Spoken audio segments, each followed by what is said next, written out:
सकाळ सकाळ मस्त कामं चालली होती. आज होता सोमवार आणि सोमवार म्हटलं घरातली डीप क्लिनिंग आणि म्हणजे देवपूजा वगैरे करायची होती. आणि मी काहीतरी वस्तू घेतली, पण त्या वस्तूचा टेक्निशियन काही येईना झाला. 2 दिवस झालं. मला इतकं टेन्शन आलं आहे आणि नवऱ्याचा जीव काढून वैतागले मी. पण ठीक आहे म्हटले, येतील. त्याचं काय चाललं आहे, काय नखरे काय कळनाच झाले. आता बघू, आज जर नाही आला तर शेवटी फायनली शॉपवर जावं लागणार जिकडून ती वस्तू घेतली त्यासाठी. आता तुम्ही म्हणत असताना कोणती वस्तू घेतली का दाखवत नाही, पण थोड्या दिवसात लवकर दाखवेन मी, कारण लगेच नाही दाखवणार.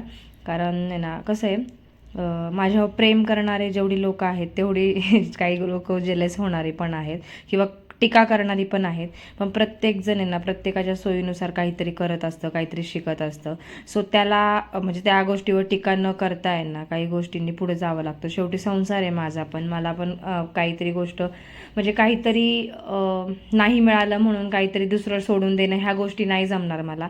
कारण जे आहे त्यात मी खुश होऊन मला पुढे जायचं आहे आणि मग नंतर हळूहळू मला सगळे टप्पे पार करायचे. सो त्याच्यामुळे कारण की ना मला मुलाला बघून घरामध्ये बसून त्याला बघून सगळ्या गोष्टी करायच्या आहेत. सो मला बाकीच्या गोष्टींकडे दुर्लक्ष करावं लागेल.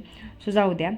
तर मग आता फरशी पुसून झाली, बाकीची कामं झाली. ते देवपूजा करायची होती म्हणून देव धुवत होते मी.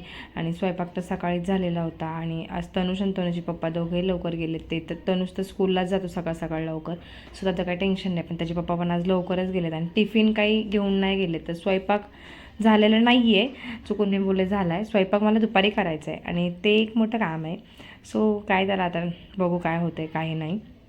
त्यानंतर मग संध्याकाळी जायचं आम्हाला पार्टीला. पार्टी म्हणजे अशीच छोटीशी पार्टी, खूप दिवस झालं बाहेर जेवायला गेलो नाही आहे. सो डिनरला जायचं आहे आम्हाला, तर त्याच्यामुळे एक्सायटेड आहे मी.